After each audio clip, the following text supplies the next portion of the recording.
Okay, so is it only current exposures that matter, or can it be previous exposures? Experts seem to differ. So if you're talking about mold, if you're allergic to mold, current exposure is where it's at. Like if you get current ongoing exposure to mold, current exposure is going to have a direct effect on your health, right? Especially, again, if you're allergic. Now, if you're talking about mycotoxins, you're not going to be sick because you have mycotoxins floating in you from 5 years ago.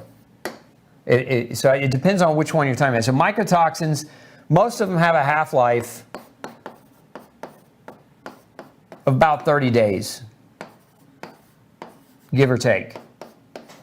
And then their antigen-antibody complexes have a half-life of several months. So if you are out of mold and out of mycotoxin exposure, generally speaking, most people notice a difference in the way that they feel, depending on, again, other variables.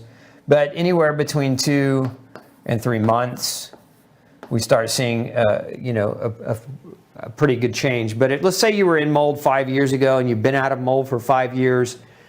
You're not still sick because you were in mold 5 years ago, unless you're still in mold today. So I wouldn't say to that question, I wouldn't say it's so much past exposure, although past exposure can deteriorate your health. And if you never recovered from your past exposure, meaning you never made a comeback, then being re-exposed to mold, currently could also be contributing to that. So but generally, no, it's not past exposure as much as it's current exposure. Symptoms of histamine level issues.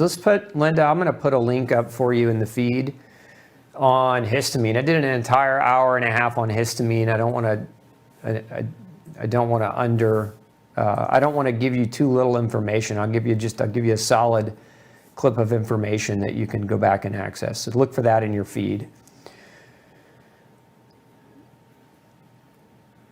Okay, so Robbie says, this is so interesting. I have been told by a serum mold panel that my levels are off the charts. However, I have had only 2 of these symptoms, being we found mold in our house from a leaky pipe years ago. It was repaired and I have had chemical sensitivity. Yeah, so I didn't see the question in that. But yeah, I mean, if you're talking about serum mold panel, that's probably mold antibodies. You were probably being checked for mold antibodies, which is fine. Mold antibody testing can be important. But it may not be showing you everything you need to see.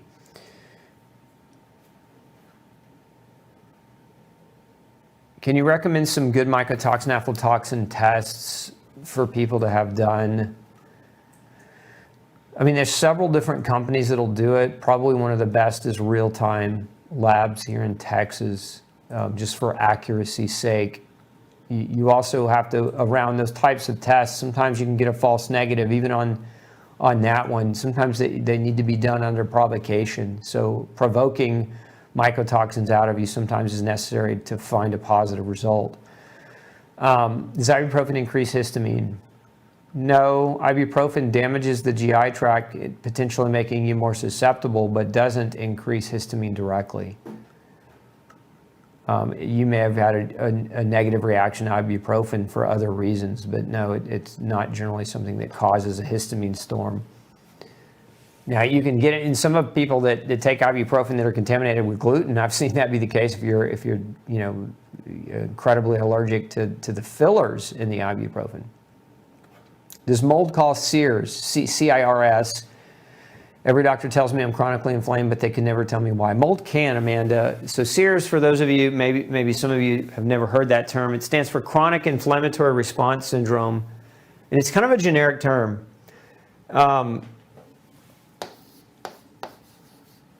Very generic, in my opinion. Chronic inflammatory response syndrome, because the big question mark, as Amanda so succinctly put, is where is the inflammation coming from? Why, right? What are the causes of inflammation? We got food, we got chemical exposures. Mold is a chemical. Mold toxins are a chemical, so that would really fall into that category. We've got microbial imbalance, So although mycotoxin falls under chemical, mold falls under microbial imbalance. And then we have another trigger, which is nutritional status, vitamin and mineral status, or more specifically, nutritional deficits. So again, 1, 2, 3, 4 primary drivers of inflammation. So if we're talking about a disease that's called chronic inflammatory response syndrome, you're chronically being inflamed and responding, and so over time your body just continues to deteriorate. Why? That is true. Why? We want to know the why, because just understanding that you have that diagnosis doesn't really help you if these things are not being measured. And that's why it's so important when you're working with your doctor that these things are looked at aggressively and with with accuracy, and that's the important part of it. If you have black mold on the wall, you wash with bleach? No, not unless you just want to bleach the mold and make it not black anymore. Bleach doesn't kill mold. Bleach is 97% water. What does mold need to grow? It needs water. So if you pour a bunch of bleach on your sheetrock, which is nothing but mold food, you're putting sheetrock plus 97% water, and you're going to propagate mold. You'll bleach the mold that's there, meaning you'll turn it from black to white, so you won't see it anymore, but it doesn't mean it's gone. Bleach doesn't kill mold. Chlorine doesn't kill mold. It's a waste. It's one of the worst things you can do, because then it's out of sight, out of mind. What do you clean black mold with then? Well, depending on the problem, if you see a little black mold in like your shower grout and you're cleaning your shower and there's a little bit of mold, you want to use a mold cleaner. Probably one of the best things to clean it with is hydrogen peroxide and essential oils. Those things can work really, really well together at killing mold. But thieves oil, there's a brand called Thieves Oil that they make actually a mold mitigation solution that can work really well in that regard. There are other industrial mold cleaners that are designed to kill mold, but many of those are toxic, and so you have to weigh their toxicity versus whether or not you want to use them. Are there some fruits safer than others compared to others that you would recommend eating to avoid mold? I mean, mainly it's from a fruit perspective, it's how fresh is the fruit. If you can see mold growing on it, don't eat it. Some people just cut the fruit and eat the mold anyway, or eat the parts of the mold they can't see, not knowing they're eating it. But it's just best to eat it fresh. Let's see, how to control or eliminate chronic symptoms of yeast overgrowth. There's a lot of ways, Helena, to go about doing that. But I think the first and most important is to identify why it's growing in the first place. Like, what's creating the immunosuppression issue that's causing the overgrowth? Start here. Now, if you don't have a doctor or you don't know where to begin, because this requires investigation and generally requires a doctor to work with you, another good place to start is no grain, no pain. Start with that. Start with the diet. Because a lot of times the reason mold continues to propagate is that you continue to feed it. A lot of people don't realize that mold is like the stray cat that comes back you put the bowl of milk out on the porch and the cat keeps coming back. And that's what happens is people feed the mold. They feed it. How do we feed mold? Alcohol, sugar, simple carbohydrates are all things that will feed mold. Can mercury from dental amalgams make it harder to detox from mold? Look, yes, anything that is degradatory to your health, if you've got other health issues and it compromises your body's ability to deal or cope with something, including mold, then the answer is yes, but that doesn't make it a hopeless scenario. Let's see, keep going down on that side.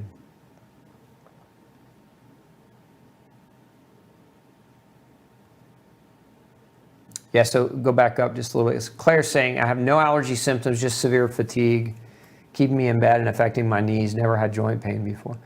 I think it was Dr. Brewer. He's a researcher on, he studies chronic fatigue syndrome, he did a study one year, published his data, and I can't remember, so don't quote me on this, but I want to say it was somewhere in the neighborhood of if 90% of the patients that he tested with chronic fatigue syndrome had mold toxin, mycotoxin elevations in their testing.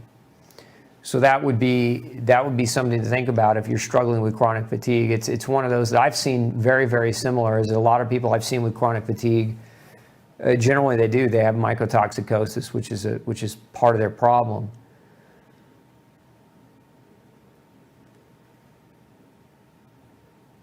Okay, keep going down.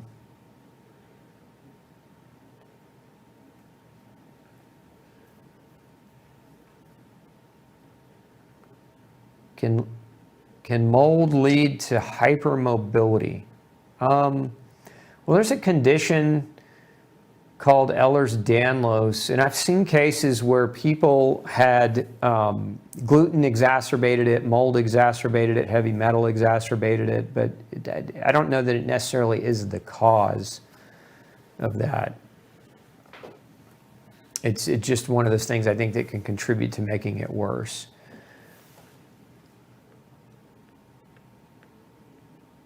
Hi, Dr. Osborne. I live in a subsidized moldy home and can't have money for full rent elsewhere.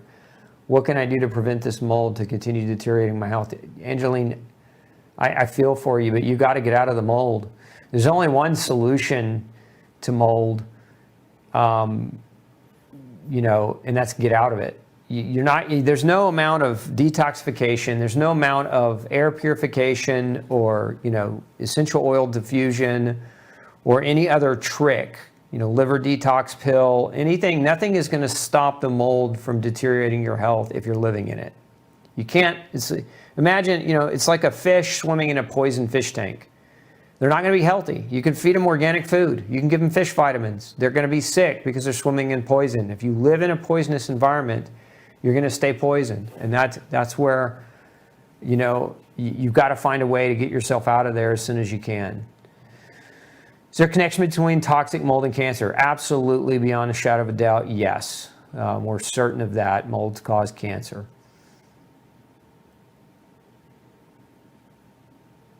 Let's see.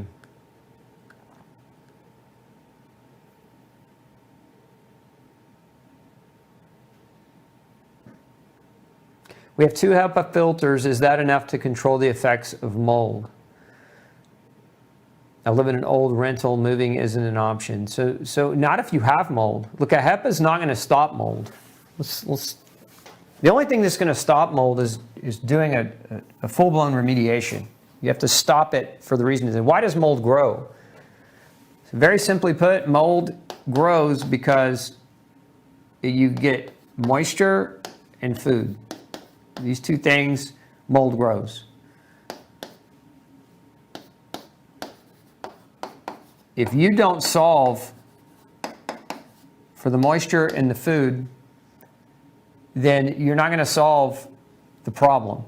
Now, the food is the building material in many cases, right? The wood, the sheetrock, the wallpaper, whatever's used. So you really can't control for the food because it's the building material itself. Harder to control there, but you can control the moisture. This is the holy grail. And so where does the moisture come from? Well, it depends. This is where, it takes a degree of investigation to understand why there's moisture there. And so maybe it is a leak. Maybe it's construction defect. Maybe it's condensation. This is very common in basements to see the water barrier of a house be damaged and moisture's coming into the basement, leading to mold growth, and that mold growth is now facilitating throughout the entire home. That moisture problem has to be solved. You can put a HEPA filter. What does a HEPA do? HEPA, high efficiency particulate filters, what do? They will capture circulating mold spores. That's it. They'll capture them. Okay, but if you have a source of moisture in food, guess what mold spores do? They replicate. They don't quit replicating, they keep replicating. So you can capture some, and you will with a HEPA filter, but it isn't going to stop the replication. And if you don't stop the replication, it doesn't matter. This is like it's like having 8 holes in your boat, and instead of plugging the holes, you're trying to row to shore. Eventually, your arms are going to get tired, and the boat's going to sink. You have to plug the holes. You have to stop the moisture in this case, or nothing's going to be effective. HEPA is a stopgap, but it isn't a solution. It's not a solution. Neither are foggers. Some people do mold foggers, like mold bombs. If you don't solve for the moisture, this is a temporary. It will not work. You'll spend a lot of money and poison your house, potentially poison yourself to a certain degree. But if you didn't deal with the moisture, it isn't going to do anything. Some people will do like clean the ducts. Let's clean the ducts because maybe it's in the ducts. We're not sure. Well, let's look at cleaning the ducts. This is not going to stop the moisture problem. If you've got mold in the ducts and it grew in there originally because of moisture, cleaning that is not going to stop the mold from coming back after you clean it. So, you can buy an air filter and that's great. It's good to have cleaner air. It's good to clean your air, but if you've got a moisture problem that's leading to mold, it's not going to solve for that. And so a lot of people say, well, I'm going to do my best. If you're in toxic mold and you're chronically sick, you're going to die in that house. You got to remediate the reason why the mold is growing if mold is your problem. You cannot HEPA filter it, you can't bomb it, you can't fog it, you can't wipe it away and hope that it doesn't come back. Remember, mold is microscopic. So if it's growing to a level where you can see it, you have a major problem. And 2, if it's a lot of times it doesn't grow to the level where you can actually visualize it because it can be behind your walls. Mold is microscopic in size, and mycotoxins are even smaller. They're about 0.2 microns in size, which that's hundreds of thousands of them that you could fit on the tip of this little pen here. I mean, we're talking about tiny, and they solubilize into your air. So once they hit the air, boom, they go everywhere. So you don't want to. You don't want to mess around with it if you've got mold in the home. Even if moving is not an option, moving may not be an option, but remediation should be an option. Investigating where the moisture is coming from so you can solve for that problem. Hey, if you've got a functional medicine or health question that you'd like me to answer for you, make sure you send me an email, glutenology@gmail.com, and we'll do our best to create a video answer just for you. Have a great day.